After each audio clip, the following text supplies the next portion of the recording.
if this is what Doctor Doom is looking like in Avengers Doomsday, then Avengers Doomsday is looking like it's going to be doomed at the box office. Coming to paperback and e-readers, Steam Season of the Witch Girl. The aspiring angel takes on a wicked teenage witch in this action-packed all-new Esteem series adventure. Pre-order your copy of Esteem Season of the Witch Girl at Amazon.com and other online booksellers. Better get the coleslaw, y'all, cause we're having us a barbecue.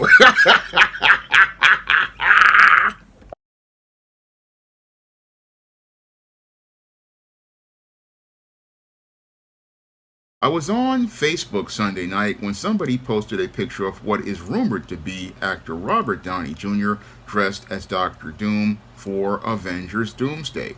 And this picture of what is rumored to be Robert Downey Jr. playing the role of Doctor Doom in Avengers Doomsday had me shaking my head because the design of the costume looks absolutely nothing like Doctor Doom from the comics, nor does it capture the spirit of who Doctor Doom is in any way, shape, or form.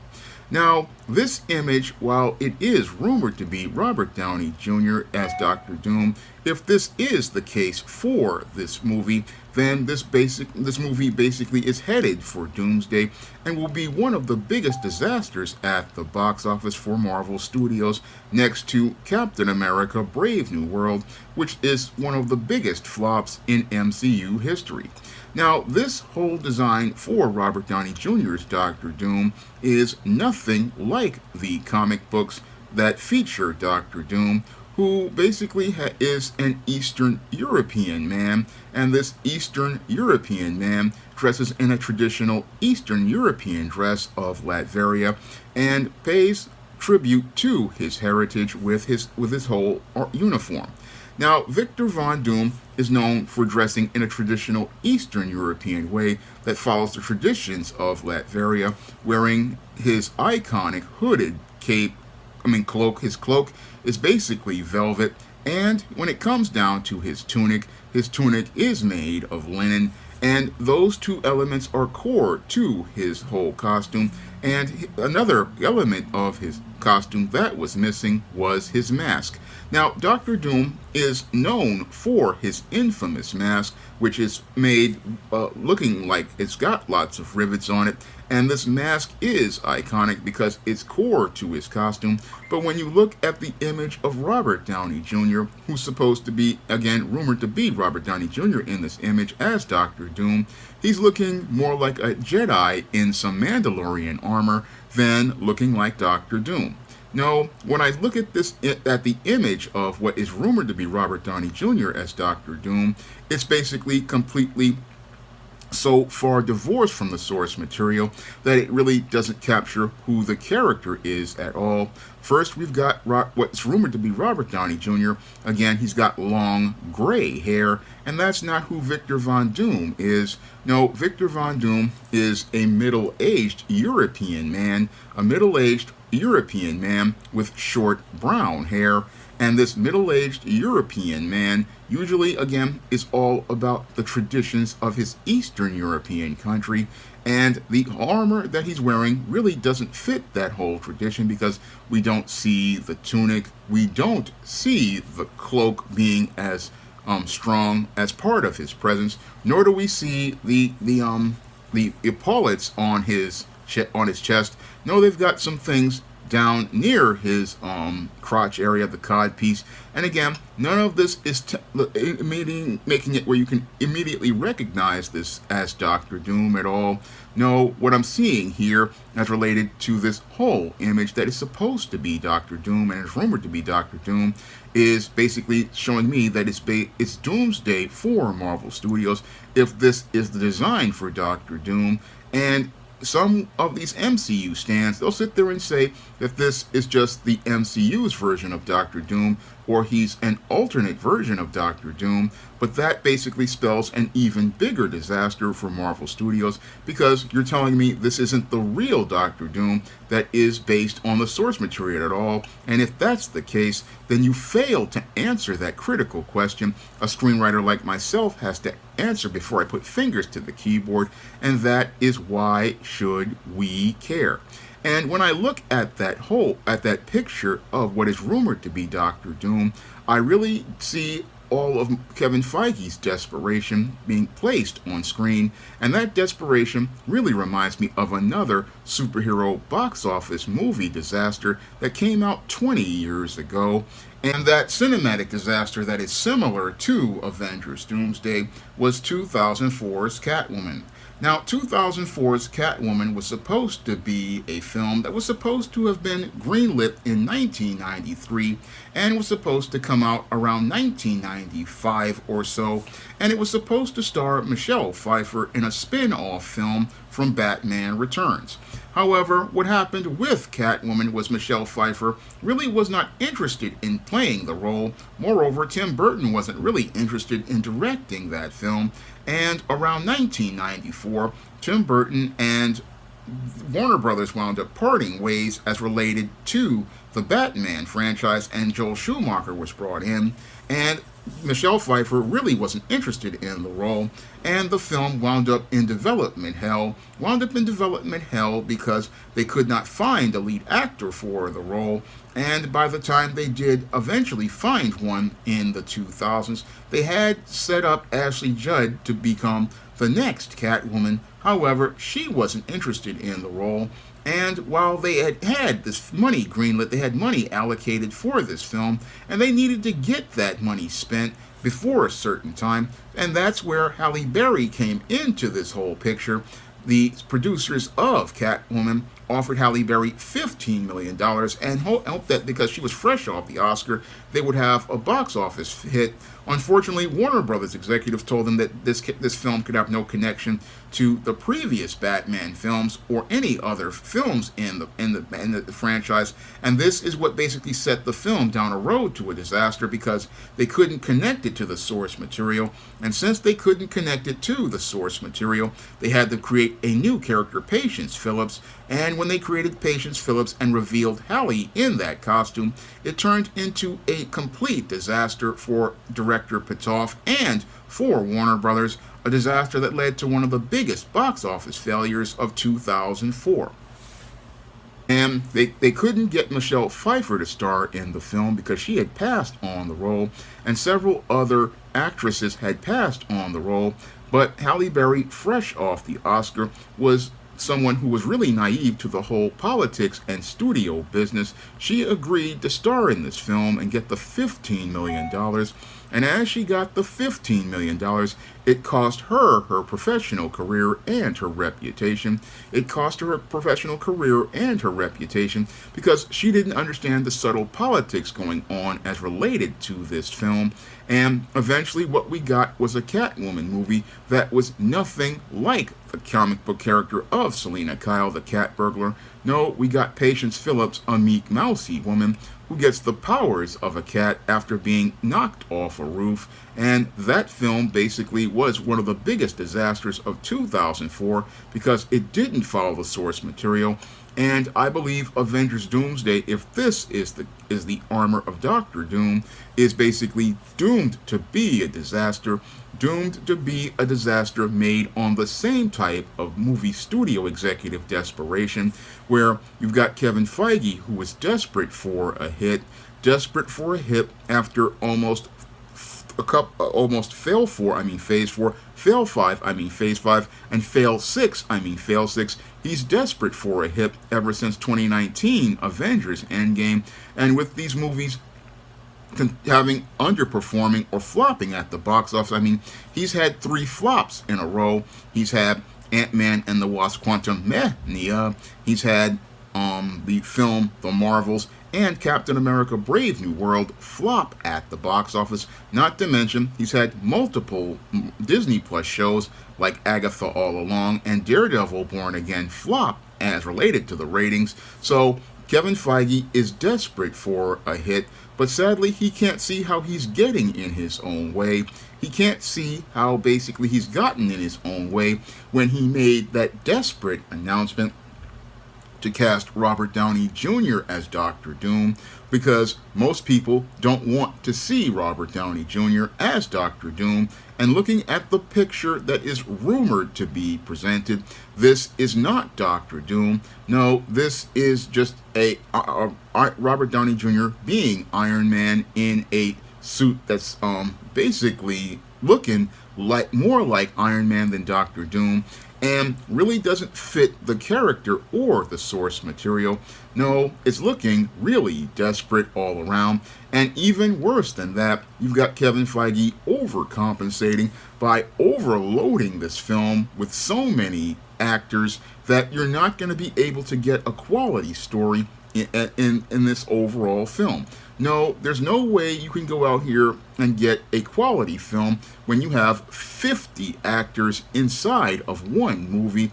It's hard to go out and develop characters in a story when you have so many in them. I mean, you have a film that's just basically cluttered with way too many characters and way too many storylines. It just becomes completely overwhelming, and basically it's looking to me like Kevin Feige's mouth wrote a check his backside can't cash, and he's looking more like one of these executives who doesn't understand that he's making a bad decision that may lead to the end of his career. But that's par for the course when it comes down to many of these Hollywood executives who basically, again, think that they're going to go on forever. They believe that they're going to go on forever, but the whole thing is that the MCU should have ended at Avengers Endgame, and sadly, instead of going out on a high note with Avengers Endgame, it's looking like it's about to be the end for the Marvel Cinematic Universe in the most ignominious fashion. Because when it comes down to this film may possibly, it's looking to me like if they have this huge cast of over 50 actors, you're going to be making a film that's going to cost at least $500 million or $750 million, and will need to gross over $2 to $3 billion just to break even. So this film is a desperate Hail Mary that's going to go out here and fall before it hits even the end zone, because there's no real plan here for this movie outside of desperation. I mean, when I look at this film and I compare it to previous films that have been made in history, it's really reminding me of the movie Heaven's Gate, in addition to Catwoman. Now, Heaven's Gate was a film that was supposed to be a Western by, I believe his name is Michael Cimino, and this film was just basically so bloated and so over budget and was such a disaster that it led to the end of Cimino's career. And it led to the end of his career because he just put so much into this movie that it just became so much that the studios could not afford, again, this movie. And it wound up becoming a $44 million movie in the 80s that basically only made about, I think, $10 million. So it was a huge flop. And I believe Doomsday will be an even bigger flop than Captain America Brave New World. Now, Captain America Brave New World, again, cost $350 to $370 million, and it failed at the box office. And any good studio executive would have said, okay, these films are costing too much. What we need to do is, we know that this film, again, performed poorly. We need to scale back. But Kevin Feige, like many other dysfunctional executives in the past, is going ahead thinking he can make another film, and that will get the series back on track. But the Marvel Cinematic Universe has been completely off track throughout this entire Multiverse saga, and the main reasons why the Multiverse saga has been off track is, one, it does not have a core principal villain. That's one of the things, because you don't have an antagonist to drive the conflict. Two, the Marvel Cinematic Universe in this Multiverse saga really does not have a lead character like it did with Robert Downey Jr.'s Tony Stark. I mean, Tony Stark was the lead character who basically guided us through the Marvel Cinematic Universe, let us get to know all these heroes, and was a guide for everyone. So without those two elements, you lack two things. As related to the three critical questions, as related to screenwriting, you lack who is the main character, and the other question is, why should we care? And the third one is, what do they want? I mean, what's the whole purpose of this multiverse saga? I mean, we don't have a lead character, we don't have a lead villain, we don't have any of the elements of good storytelling. We just have random events happening, but with no sequence. That's very different than what we had in the Infinity Saga. In the Infinity Saga, we had a clear whole saga that went on as related to building up the Marvel Cinematic Universe, and sadly, we don't have those structures as related to storytelling, and Kevin Feige is now trying to throw crap at a wall, trying to shoehorn Robert Downey Jr. back in as a lead villain, but either you have a villain or you don't. Now, some would say Kang the Conqueror was supposed to be the villain as related to this whole series of failures, but the whole thing is there was no real focus with the character even when Jonathan Majors was around.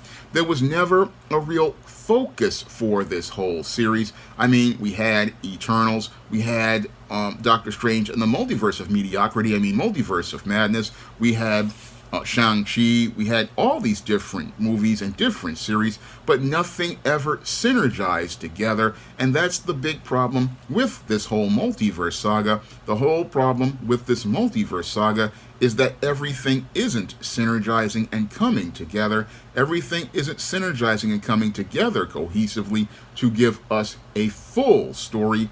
No, we just have a bunch of random events that happen from story to story, but we don't have anything that answers that critical question. Why should we care about the Marvel Cinematic Universe at this point? Why should the audience care about anything going on in this Marvel Cinematic Universe when everything just feels so haphazard and directionless?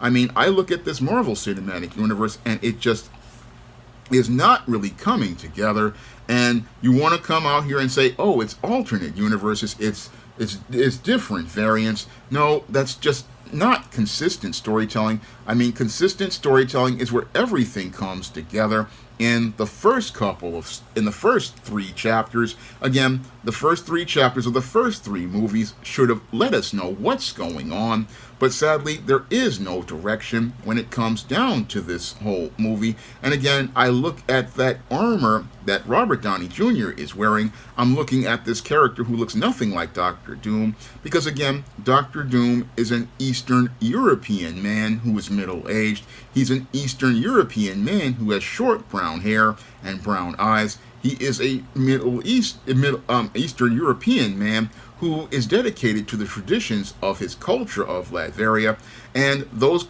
elements are iconic as related to his hood and tunic. They are iconic to, most importantly, his mask, because Victor Von Doom has a disfigured face, and his mask is core to who he is. His mask is core to his character. It's the first thing we recognize when we think about Doctor Doom as related to his armor. We recognize all of the rivets as related to the Eastern European tradition of the armors. We recognize how he's maintaining his culture and his heritage, because Victor Von Doom is a very proud man as related to his heritage, and I saw none of those elements. I saw the Tony Stark Iron Man arc reactor, but the Iron Man arc reactor is not core to Victor Von Doom, because Victor Von Doom's armor is nuclear powered. His armor is powered by nuclear energy. Again, these are elements that anybody who knows Doctor Doom would know as related to his character, and we saw none of those elements presented in this Doomsday picture that's rumored to be what it's supposed to be looking like. And this picture basically is showing me that it's Doomsday at Marvel Studios, because what's happened at Marvel Studios is that they basically have become complacent under the leadership of Kevin Feige. They've become complacent to the point where they're no longer taking things seriously as related to making movies about the Marvel Universe, and that was shown to me as early as Captain America Civil War, when they introduced Spider-Man. Really, when they introduced Spider-Man, it was the beginning of complacency at Marvel Studios, because instead of giving us the real Peter Parker and the real Spider-Man, we got this sidekick to Tony Stark. I mean, with one of the movies that made me the most angry was Spider-Man Homecoming, because they basically went out here and omitted Uncle Ben from Peter Parker's story. That really pissed me off because, again, you can't have Spider-Man without Uncle Ben. And then you have Tony Stark coming in and trying to be a mentor to Peter Parker when Peter Parker has always been up outside of Marvel's heroes. He's always been his own man, making his own costume, making his own stuff, and doing it on the side. I mean, that's what we got in the Raimi Spider-Man movies, because Spider-Man is supposed to be a guy who can invent on his own. He's supposed to be an inventor in and of himself. And a lot of people didn't notice it, but again, that was a deviation from the source material that basically showed me that Marvel Studios had basically lost the plot. And when I look at Avengers Doomsday and this rumored picture of Doctor Doom, it basically shows me that Kevin Feige has lost the plot as related to Marvel's superhero movies. And if the rumors are true about Fantastic Four and Johnny Storm and him not being this young cocky guy, then you've really shown me you've lost the plot, even though the images of Fantastic Four looked absolutely fantastic. If there's a feminist Sue Richards and a female Silver Surfer and the Fantastic Four are on their own world, then you've really lost the plot. And that's the big problem over at Marvel Studios. They have lost the plot as related to storytelling. They have lost the plot as related to telling stories in the Marvel Universe. The Multiverse saga basically is a complete failure because, again, when you've got a multiverse, you lose the answer to that critical question: why should we care about what's going on in this world if we've got 4 or 5 other worlds? Why should people care if there's no stakes? And again, with Doomsday, I'm not really seeing any stakes if we're not, again, having Doctor Doom taking on people on one world all by themselves. I mean, I don't see where there's a credible threat at this point. No, all I see is the same type of desperation that Warner Brothers had in order to try to just spend this money that they allocated for that Catwoman movie in 1994. And I see that same type of desperation with Kevin Feige, a desperation to try to save the Marvel Cinematic Universe, but you can't save a universe when you damage the structure. No, when you damage the structure of a universe or a world by going out here and doing things, you can't really save that structure, and that's what the big problem is at Marvel Studios. They're trying to shore up a broken structure, a structure that was basically broken with the Infinity Saga, because when you killed your lead character in Tony Stark, you basically killed any other opportunity to tell more stories, because when you kill your lead character, again, this is a rule of screenwriting, and again, this is where comic fans get it all twisted. Screenwriting has very strict rules. Screenwriting has rules as related to storytelling, and a lot of people think they can come in here and try to find ways around it by doing things like alternate characters and alternate universes. But when you have a structure in screenwriting, you have to follow that structure. And again, in a screenplay, again, you have to make sure that you keep your hero as the lead hero and make sure that they are around, because that's how you, again, keep the audience caring. You keep the audience caring because if the audience doesn't care, then you've lost the story. And again, the whole problem at Marvel Studios is that they keep failing to answer that critical question: why should we care? The story of the Infinity Saga ended with Avengers Endgame, and now they're trying to get us to invest in another story, but you didn't introduce a lead character to replace Tony Stark. No, you didn't introduce a lead character to replace Tony Stark, and now you've got Robert Downey Jr. trying to play Doctor Doom. But the whole thing is, this movie is doomed because Hollywood, again, doesn't know when to let something in. The superhero movie genre basically is over at this point, and we do need a break from the superhero movie genre. We need a break from the superhero movie genre. We need a moment to rest. We need a moment to breathe. We need a moment for the producers and screenwriters to regroup and give us a quality story.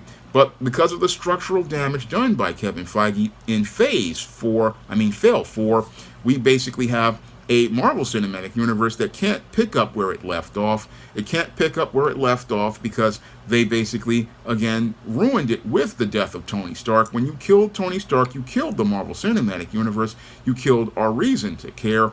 And now you're trying to get people to care once again about Avengers Doomsday. But this movie is doomed. This movie is doomed to fail at the box office the same way Halle Berry's Catwoman was doomed to fail, because on that first image that was leaked, it basically showed us this is the end of the road, showed us the end of the road because you've gone so far off the source material that you're now telling your own story, and your story is so bad that you can't see that it's a complete mess all around. Because, again, anybody who works in the entertainment industry knows if you have more than maybe 15 characters in a movie, including minor supporting roles and bit roles, you've got too many people on screen. And this film is so cluttered with over 50 actors playing 50 different heroes. You've got too many things going on screen. You've got too much going on screen, and we can't really get a good gauge. Now, some people will say, oh, Guardians of the Galaxy and the Avengers were in one movie, and that was a struggle to watch for me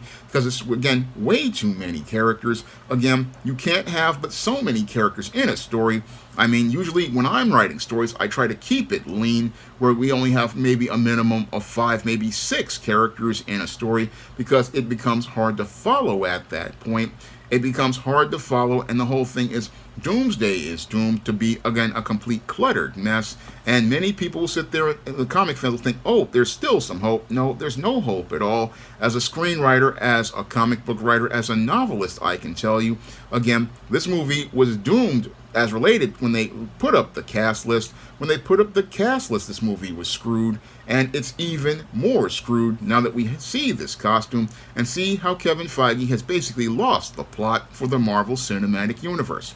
Now, if you want to pick up my first full comic, you can find John Haynes at Death's Door. You can find it on Lulu.com right now, and you can pick up a paperback copy for the same price as the 2022 Kickstarter.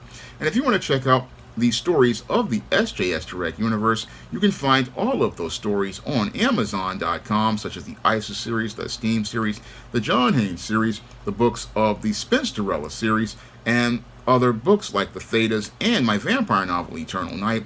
You can find all of those stories in the SJS Direct universe on Amazon.com in paperback and Kindle format. You can also find them at other online booksellers like Draft the Digital, Google Play, Barnes & Noble, and big box retailers like Walmart and Target. And if you'd like to see me take more comic books, science fiction, and fantasy, and other entertainment to the barbecue, you can drop a donation to the Patreon, the PayPal, or the Cash App by clicking the links in the description box. That's all I have to say for this video. You can comment, rate, and subscribe. Now available in paperback and e-readers, John Haynes, A Thorn in My Side. The man who rules the world takes on an agent from the CIA, from the Black Boule, in this all-new John Haynes series adventure. Get your copy of John Haynes' A Thorn in My Side in paperback and e-readers at online booksellers everywhere. Support Black-owned and Black-operated digital broadcast media. www.niceradionetwork.com. Nice Radio Network, broadcasting 24 hours a day, 7 days a week.